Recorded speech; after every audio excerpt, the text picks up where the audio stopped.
Well, welcome everyone. Thank you for joining us here. Perhaps it's your lunch hour. We appreciate your time. Today, we'll be providing some information about the Human Geography program and the Urban and Regional Planning program. And this is being recorded, and so perhaps you're tuning in later and to receive this information. But my name is Dr. Joshua Evans. I'm an assistant professor of human geography, and today I'm joined by my colleagues, Dr. Damien Collins, who is a professor of human geography, Dr. Jeff Burchell, who is assistant professor of planning, and Professor Bob Summers, who is also from the Urban and Regional Planning program. And we prepared a short presentation with some information about the program, information about our interests, and we'll also provide you an opportunity to ask any questions you might have, and we'll do our best to answer those questions. So without further ado, I'm going to kick it over to my colleague, Dr. Collins, who's going to share some of our slides.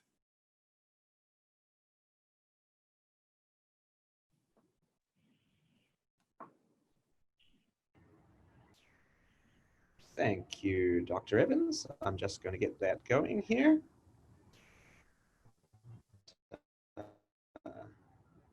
Hopefully.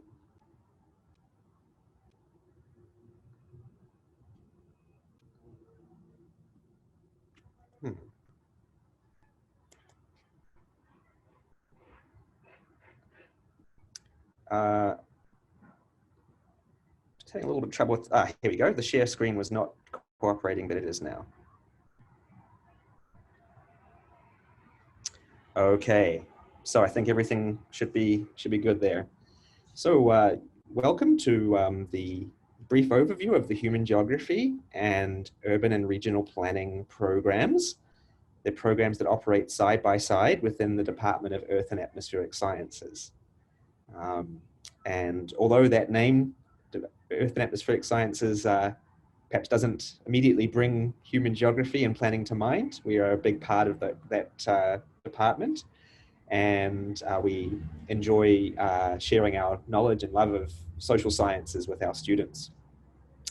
In the Human Geography program, we offer a BA and a BA Honours, and in the planning program, or School of Urban and Regional Planning, I should say, we offer a BA and a BSc degree. So there's lots of choices here. And in the background of this photo is a city, the city of Bonn in Germany, the birthplace of Beethoven, who you can see there in the statue in the foreground. And it was just an absolutely wonderful city to visit, steeped in history and culture. And it's one of those places that many urban geographers and planners really appreciate and enjoy. Okay. So on to the next slide, hopefully. Oh, did that move on to the next slide? Great, thank you. So yes, I'm Damien Collins, and I just share with you a couple of details about myself. Geographers and planners, we often have great attachments and fondness for different places that we've visited. And for me, two of the places that really stand out are Vancouver in BC, and also Washington, DC, capital of the US.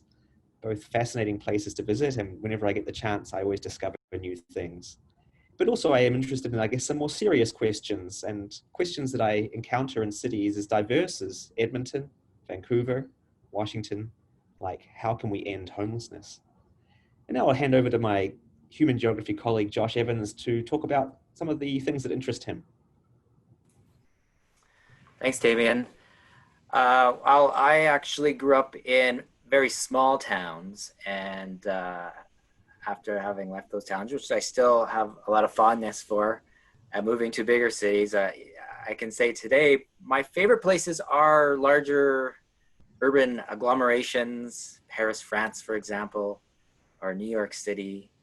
And so when I get a chance, when I have the opportunity, I like to explore and visit these urban metropolises and check those off my list. But in the context of my own work, most of my research over the past few years has focused on the experience of social exclusion. And so I've examined things such as the urban built environment and explored how it presents barriers to people, particular people who have, say, physical impairments or mental impairments. Prevents barriers that prevent them from participating in everyday life. And it's that experience that is often labeled as exclusion. And so in that research, I've learned much about the spaces of exclusion. And in doing so, tried to understand how we can craft a more inclusive city. And so what kinds of places and spaces can we plan for, promote, which can address exclusion in the city? And so much of my effort and energy is invested into research on this particular question. Thank you, Dr. Evans. And just to illustrate a few of the places we're interested in and why they capture our attention, this is Vancouver. And it's a little illustration of the tremendous amount of real estate development that is occurring, especially in and around downtown Vancouver. It is a place of intense residential development with these condo towers, some of which are quite architecturally spectacular. But another way in which they're spectacular, of course, is the cost. This is some of the most expensive real estate that you will find anywhere in the world. And because of that, it is actually contributing, albeit indirectly, to the issues of exclusion and homelessness that both myself and Dr. Evans are interested in. On a more lighthearted note, I took this photo 2 years ago in March, and you can see what a March day in Vancouver looks like. You can drive your BMW convertible with the top down. Another place I'd really recommend visiting if and when you ever have the opportunity is Washington, DC. And one of the things I really enjoy at Washington is visiting the National Mall, which is a completely free place to visit. And you can see rich insights into American history, including such influential figures as Abraham Lincoln and Martin Luther King Jr. And I enjoy spending many hours wandering through the mall, including more than once, looking at the monuments, the memorials, the statues, and learning more about American history and its political history in particular. Over to you, Dr. Evans. Well, here are two pictures of the cities I listed earlier, Paris, France, and New York. And the picture on the left is, I believe, from the top of the Arc de Triomphe, one of the landmarks in Paris. And the picture on the right is from Washington Square in the Greenwich Village neighborhood in New York City, where you find, maybe it's kind of a miniature Arc de Triomphe. I'm not sure if there is any direct connection between that monument and the larger version that exists in Paris. But yeah, these are two pictures I took on my recent visits to each of these cities. And they kind of, the one in New York City captures kind of the vibrant city life that exists and is fostered within these kinds of public spaces. And this particular square is actually quite famous in New York City. It's been depicted or used as a scene in many films, so you've probably seen it in movies or television. But it also has played an important role just in terms of social organization, political organization, the arts, and beyond that. Yeah, back to you, Damien. That's great. I'll now turn over for my two planning colleagues to introduce themselves and their interests. Hi, good afternoon, everyone. My name is Jeff Burchell, and as Damien mentioned, I'm in School of Urban and Regional Planning. I come to this position from an experience more from a human geography perspective, but also an environmental science studies perspective. And planning gave me an opportunity really to bring together a lot of my different interests. And like Josh, I grew up in a small town, and I really enjoyed that experience, but I now spend most of my time in coastal communities and trying to better understand their risks and vulnerabilities with respect to environmental change, but also hazards and disasters in general, whether it's earthquakes or volcanoes or natural hazards caused by people even. And I do this in a lot of different places. Unfortunately, not in Alberta at this point, but most of my research, it's in British Columbia on the east coast of Canada, in Alaska, and in New Zealand. And one of the things that I love about the type of work that I do, it's that I get to spend a lot of time in the communities that I'm researching, whether that's sitting in a library or in a cafe, or just walking around, because part of what I do as a researcher is I try to get a sense from a lived experience of those that live in those communities of what vulnerability really means to them. So I spend a lot of my research just simply walking around, driving around the greater area, but also walking around the communities themselves. And it affords me a really interesting perspective. And it's quite a bit of fun in the process, particularly if you're there during some of the wild weather, like in Wellington, which I'll talk about in a few moments. Go ahead, Bob. Okay, I'm Bob Summers, and my area of interest is really that question below: is how can existing institutional systems, so what we might consider the rules of society or the rules of a community, formally it's things like land use bylaws and things like that, how can they change to achieve mutual goals? And whether that's goals of creating a city that's more climate friendly, or as you'll see in a second, when I talk about rural Malawi, how we ensure that people have water supplies in a local community and that's maintained. And so a lot of what I study is the process of transition and how we change from one way of living in a community or one approach to a community to another form, and everything from how we transition our use of transit and things like that. So we'll talk a bit more about it as we go. Go ahead, Damien, on to the next slide. Certainly. Oh, back to me again. So the questions that I'm interested in really relate to risk and resilience, and how we can design our communities to really facilitate a safer environment, improve well-being, etc. But the two images I have here, I'm not really interested in that for these particular communities. Why I chose these two cities has to do with more just something that's a little more untangible. I like these cities. I enjoy visiting these cities, and I spend as much time in them as I can when I travel.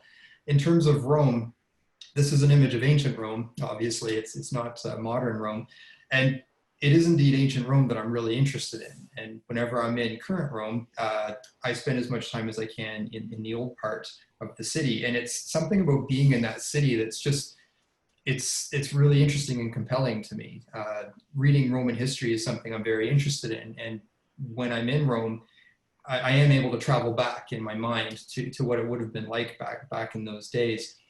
But from a planning perspective, what I'm interested in, it's how the city dealt with utilities, for instance, water, wastewater, how they laid out their roads, how they brought in goods and services from Ostia, a port city not too far from Rome itself, how they dealt with defense. And of course, it was a nerve center from a political perspective. So there was a lot of different things going on in this community. And it's really interesting to me just to think about what it might have been like back in those days. Now, modern Rome, it's still a very interesting place. But for me, I travel to Rome so that I could travel back in time more than anything else. The image on the bottom, that's Wellington, New Zealand. I lived in Christchurch, New Zealand for a number of years, and I spent a lot of time in Wellington because of the research that I was doing while in New Zealand. And it's a port city, as you can see, and it's on the North Island in New Zealand. And there's something, again, that's not particularly tangible about this community that just makes it an amazing place to visit, to hang out, to walk around. It's a safe city, it's a vibrant city. It's also dynamic when it comes to weather. It's phenomenally windy, and if you ever land in the airport there, you'll very quickly see what I'm talking about. It's a bit of a scary experience, but it's also interesting at the same time. And one of the things for me that I experienced when I was in Wellington, and like Rome, it's the nerve center, the political nerve center of the country. It's at lunch hour. You've got folks in their business attire. They take their shoes off and they walk down to the harbor and they throw a rod in and they fish. And it's a really interesting experience to see how laid back they can be. And for me, that's something that I really enjoy with that city. But there's more to it than that. It's a very walkable city, so the scale's really interesting to me. There's a lot of civic pride with this community as well. There's an amazing museum called Te Papa, and it's free, and there's a lot of spaces like that in this city that make it really accessible and fun to visit. I'll leave it there. Thank you. Okay, so you know, we're talking a bit about some of our favorite or most influential spaces because of that connection between our academic work, what we enjoy, and the importance of place in both geography and planning. We'll talk a bit about the programs specifically in a minute. To me, Malawi, where I did my doctoral research, is a really special place to me. On the right is a picture of a woman who's running a hand pump, and on the left is a picture of a bicycle repair shop. And my own work in Malawi was on water supplies and how villages manage water supplies. And the big transition, when I talk about transition, that's taking place there is traditional water sources, meaning literally people collecting out of small dugouts or out of streams, which is a very unhealthy source, are being replaced by boreholes.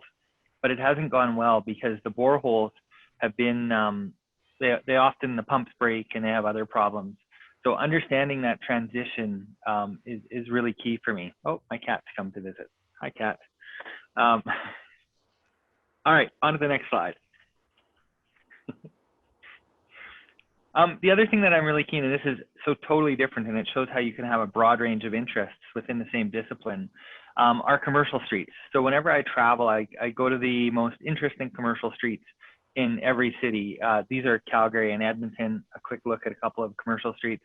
What makes them function well, how they service their communities, how they serve their communities. And then again, for me, it's about the rules that exist that allow these to happen and the impacts upon our urban sustainability. Both are the ability of people in a neighborhood to walk to get groceries. For example, if there's someone who no longer drives or who can't drive, can they get groceries by walking locally, to places of entertainment where we enjoy ourselves and enjoy our cities. So again, it's about understanding the rules behind this and how we can change those rules to make for better cities. Okay, we can move on, Damien, and talk about the programs. Thanks, everyone. I think we've seen some examples in our brief overviews there, how our kind of personal passions and our professional interests often overlap. And that makes being a human geographer or a planner an easy job in some ways. It doesn't feel like a hardship. It's about pursuing our interests and our passions, which are often manifest in very different and diverse places, as we've seen in the presentation so far. So I'm going to talk briefly about what is human geography. And I think that's a particularly important question because human geography isn't taught sort of directly in schools in Alberta. It's sort of under the bracket of social studies more generally. So folks here are exposed to geographical knowledge and ways of thinking, but not always aware that it's situated within a very long-standing academic discipline called human geography. And in 60 seconds, 30 would be too ambitious. Human geography, geography literally means writing about the earth. So geo is the earth and graphy is to write. And so first things first, human geography is a social science. So it sits alongside not just planning, but also sociology, anthropology, economics, public health, and other areas of social science. Examining the sorts of everyday social, economic, and environmental interests many of us are concerned with. And so what does geography do that's unique? Well, I'd say one of the things we do that's different from other disciplines is that we're focused on relationships. The relationships between our societies, both broadly and in terms of our neighborhoods, our households and ourselves as individuals, and the built and natural environments in which we operate. And we've seen some references to that already. We've seen references to built environments like Wellington and Rome, for example, and also the natural environments in which they're situated that give both opportunities and hazards. And some of the key areas of study, the sort of the practical topics that we might be engaging with in human geography would be issues like housing, transportation, public spaces. We saw Dr. Evans' pictures of public spaces from New York City in particular, natural hazards of the sort that Dr. Birchall's very interested in, sustainability, including the sustainability of water supplies and local community networks, and more broadly, healthy environments. Many of us have an interest in health and well-being and how we can make a practical difference in the world to create healthier places to live. And kind of conceptually, just to wrap that up, we could think about what the relationship between environment and society is. And it's always in a relationship that's in flux, and there's connections in both directions, as is illustrated in this simple little graphic here. And really, if you can imagine that you'd be someone who's passionate about those sorts of interactions, that you can see yourself in the middle of this slide, then human geography could be a great place for you. Over to Dr. Summers. Okay, so I'm going to talk about what is planning, and you could just jump the slide, Damien. So planning in 60 seconds. There's a lot of similarity to planning in geography. My own degrees initially were in human geography before I became a planner. Planning is a profession. So in other words, it's a regulated profession that you become a member of the Canadian Institute of Planners, a member of the Alberta APPI, Alberta Professional Planners Institute. And because of that, we have to focus in on a lot of techniques and technical issues about that relationship between places and space. So for example, we need to understand the laws and the bylaws that govern space. So that may or may not be of interest to a geographer, but as a planner, we really have to learn those things. We have to learn processes of public engagement so that if we're part of a redevelopment process, we can engage in that, or in our case, study it. Similarly, if you were, there's certain tools around map reading and design and other aspects that are part of planning. So there's lots of different skills and things that the profession actually says that we need to know. So we both, planners and geographers, examine the relationship between place and people. Planners have to focus in on some specific technical elements of that. And that's one of the things that makes it different. And I think that's planning in 60 seconds. Unless there's another slide. No, there we go, good. Yeah, so that was a great overview of, a brief overview of planning. And towards the end, Dr. Summers there was getting into some of the more practical issues. And so I think it's important and valuable to sort of think briefly about what is life actually like if you're in human geography or planning? What sorts of courses would you do, and in what order would they appear? And so I'm not going to go into too much detail because that could be overwhelming, but just kind of illustrate some typical paths that students might take in our program in their undergrad degrees. So I'm going to talk first, and I'm going to cover first and second year. And first year is very, very simple. Both our human geography and our planning students take a single introductory course called, strangely enough, Intro to Human Geography and Planning. That's HGP 100. So that's kind of a big course taught in many semesters by Dr. Evans that provides an introduction and a common background for all of our students. At second year, again, there's some core courses that all of our students take in human geography and in planning. For example, cities and urbanism, the course that I teach, and another course on resources and the environment. Human geographers would typically take a course on environmental hazards, whereas our planners would take other courses that are specific to their discipline, including planning history and practice and an introduction to urban design. So it's at the second year that the human geographers and planning students start to diverge, although they still have some core courses in common. And that's a great way for students to stay connected with the larger group of which they are part. And then let's think about third and fourth year, so the second half of your degree. Again, some shared courses, as you can see, both third and fourth year, but for the most part, the human geographers and planners have moved into separate directions at this point. I won't read out all of the names of the courses here. They're just examples of a wider set of courses that our students take. And we've included quite a diverse range of course names here. So you get a sense that there's a great deal of variety on offer. And the exact path you follow is to a certain extent in your hands.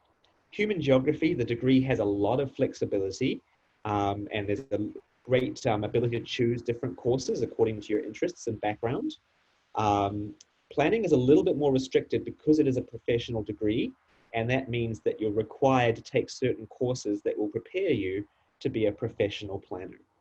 So that's one thing to keep in mind, that, you know, as with nursing or law or teaching, for example, other professional degrees that are offered at the University of Alberta, if you're taking a professional degree, it tends to be a little bit more restricted, and you have to follow a particular path.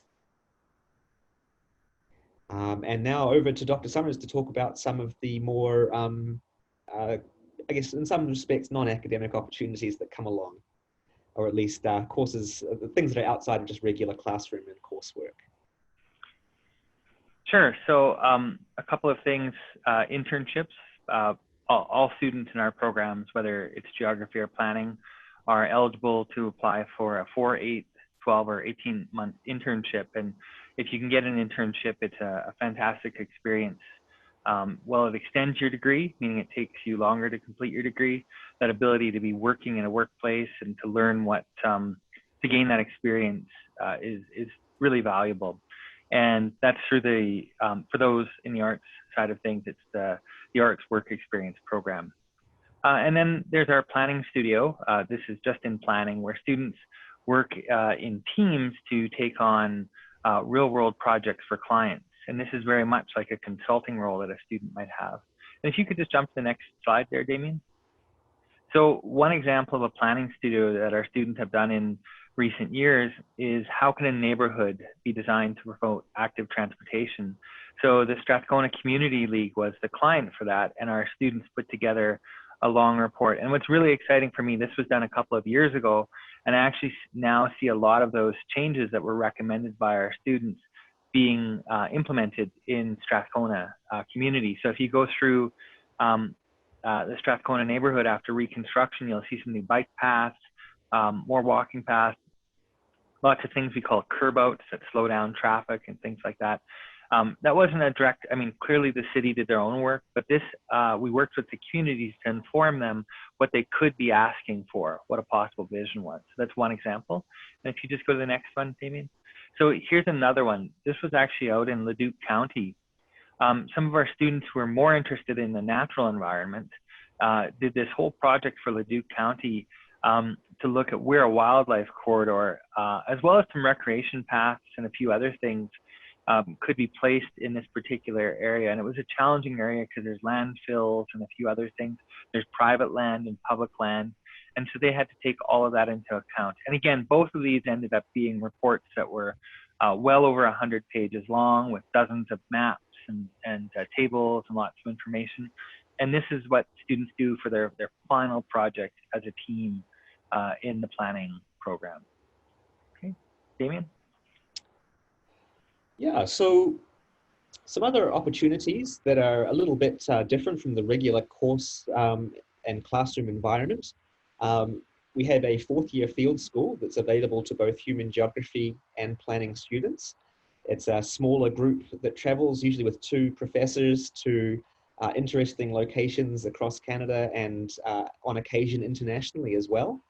We've been to Toronto, Niagara Falls, we've been to Vancouver, Southern Alberta, and even to Brazil on occasion.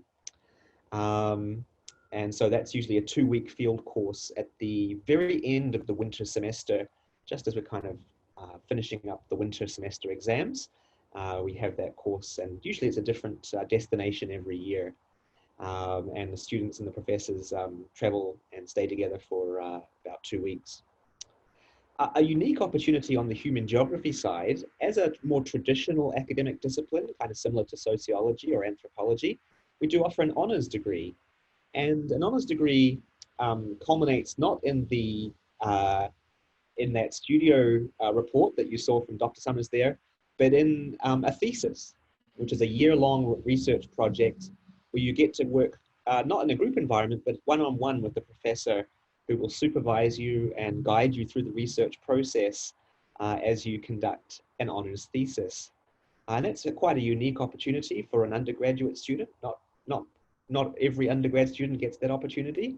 And it's especially valuable if you're thinking you might like to apply to graduate school or to a professional school such as law or medicine, for example. It can be something that strengthens your application. And a couple of examples to illustrate the sorts of things that honours students can tackle. So this is a project that's actually going to begin in this fall, in a few weeks in September. A student that I'm co-supervising is asking the question, how do rental households decorate their homes? And you might think that's a strange question, but in fact, those of you who are perhaps entering into a new lease at this time of year, you'll see that there are all sorts of restrictions on what you can do with your home in terms of modifying it, putting pictures on the wall, how and where you're allowed to do certain things. And so it's much more complicated for renters to decorate their homes than it is for homeowners. And so we're hoping to unpack some of those questions and to talk to renters themselves and see how they manage that issue. And it's important because we know from previous studies that people who can decorate their homes in the manner they'd like are more likely to stay there and more likely to have a positive sense of attachment to their home. Indeed, to have that sense of home at all, not just living in someone else's house. And a previous study that was supervised by Dr. Evans was looked at how we can prevent evictions in social and affordable housing. And one of the reasons that's important to all of us is that if we can prevent evictions from social and affordable housing, we can often prevent people becoming homeless. And so when it comes to homelessness, prevention is better than cure, that's for sure. And just as a last point, we have an active student group that includes both geographers and planners. It's called GAPS, the Geography and Planning Student Society. And they're on all the usual social media if you'd like to look them up. And they also have a dedicated website, ualberta.ca. So that concludes the formal part of our presentation. And now we are, I think Dr. Birchall and Dr. Evans are going to lead our response to any questions you might have. And thank you for listening so far. Thanks, Dr. Collins and Dr. Summers. Appreciate your time you put into that and the information you provided us. Now we have a Q&A feature as part of this webinar, and it should be on the bottom of your screen there. There's a Q&A box. And if you have any questions about any of the information that you've received today about the Human Geography program or the Urban and Regional Planning program, feel free to type those questions into the question and answer box here. And I can read those questions out and we can answer those live for you now.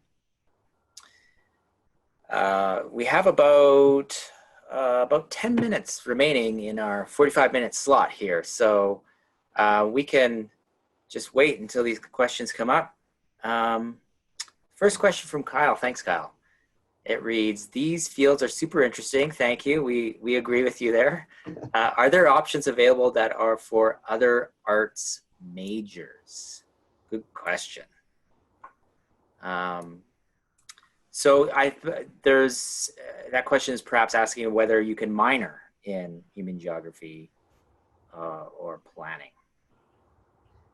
I'm happy to help with this one, Josh. So the two main ways that arts majors, say you're majoring in a sociology or French or whatever it might be, you can access our courses is two main options. One, you can take human geography as a minor. So that's something you could add to your degree in a kind of a formal respect. But secondly, the great majority of our first and second year courses in particular are open courses. So people from across the university, and in particular from across the Faculty of Arts, can register in our courses. If you go onto Bear Tracks right now, you'll be able to find, just search for HGP, and you'd find quite a few of our courses that are accessible to students from across the university, and in particular to arts majors in any subject area. And maybe I'll just add to that, that one of the challenges we do face is by the time you get into that third year of the planning program courses, so a lot of the third and fourth year planning courses are restricted.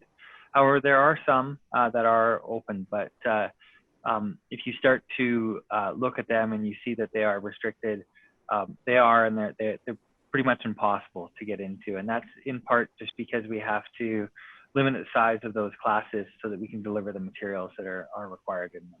But we do have a lot of interest often in those as well.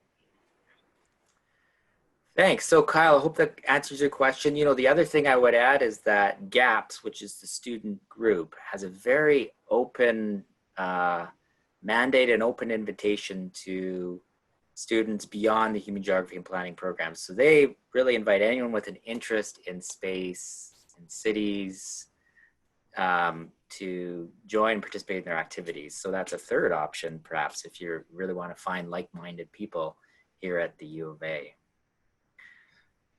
Any other questions? I mean, I was thinking also, if you don't have a question about the programs, you know, we'd love to hear about what perhaps are your favorite places you like to visit or travel to, and why. So feel free to, you know, provide that information to us through the Q&A. We're here for the next 5-6 minutes here. So please stick around, and if you have questions that come up, share those with us and we'll do our best to answer.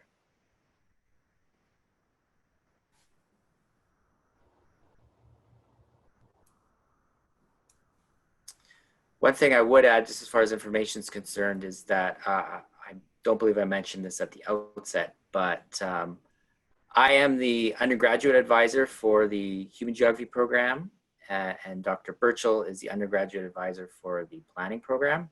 And so we're a resource for you if you do have questions about the program after this webinar. If you'd like to contact us by email, we welcome your questions and can get answers back to you as quickly as we can. If you are in the program, we're a resource for you if you do have questions about your program, what the courses you would like to take, or any other questions related to the field of human geography and planning. Please don't hesitate to get in touch with us as well.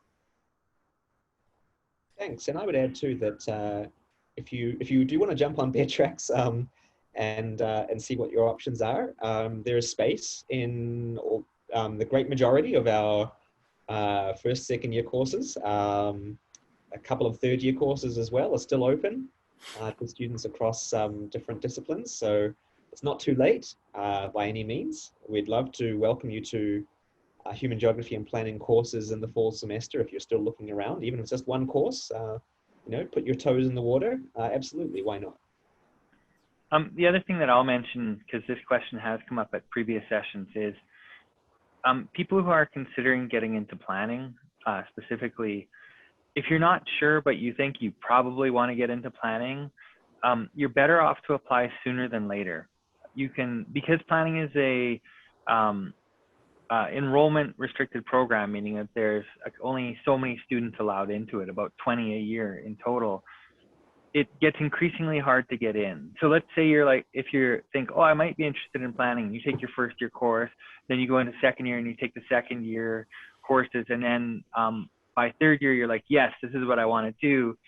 It's very challenging to get into the third or fourth year of the program because a lot of the spots are basically filled. So you're better off, if you think you might be interested in first or second year, to enroll into planning or apply to get into planning. And if you're accepted, then you can go in. And then let's say you're at the end of your second year and you're like, you know, this isn't really for me. I want to do economics, or I want to do human geography. Those programs aren't enrollment managed. So you can easily just leave planning and get into those programs. So don't hold off if you're keen to apply to get into the planning degree program. I have seen students do that, where they don't really apply till their third year and then aren't able to get in, or at least it's very difficult. You need a high GPA to get the 1 or 2 spots that come available. So that's just something to think about. Thanks, Dr. Summers. So maybe we'll put out a last call. Oh, great. We've got a question here from Dana A. Would you like to? Yeah, Dana. Thank you, Dana. She writes, I'm in my first year taking a different major, which is in sociology. I'm planning to change my major to planning. And when or how can I apply for the program? Good question. And I've heard this question before. Dr. Summers, did you want to field this? Yeah, I can answer this. So I actually forget the exact deadline offhand, but it's I think it's March 1st that you have to apply by. we only have one entry, and that entry point is September each year. And if you go to our webpage and look up the undergraduate planning program, there's instructions there on how to apply. You basically have to submit a form, and then it gets reviewed, and you find out early in the summer as to whether you make it into the program or not. But you can apply anytime. So you could actually, go and apply now, and it'll just basically, the application will sit until that March deadline. It's a fairly simple form if you're already in art. It's a arts to arts transfer still. That's great. And I just add for Dana A that please do take HGP 100 this year in your first year, and you can take it in either the fall or the winter semester. So if fall is already filled up for you, by all means, just register for the winter option. It's identical, and so you'll have that under your belt before next September, when you might potentially start in the planning program. So perhaps we'll put out a last call for any questions. We'll give it another 30 seconds or so, and if we don't see any, we'll conclude the presentation for today.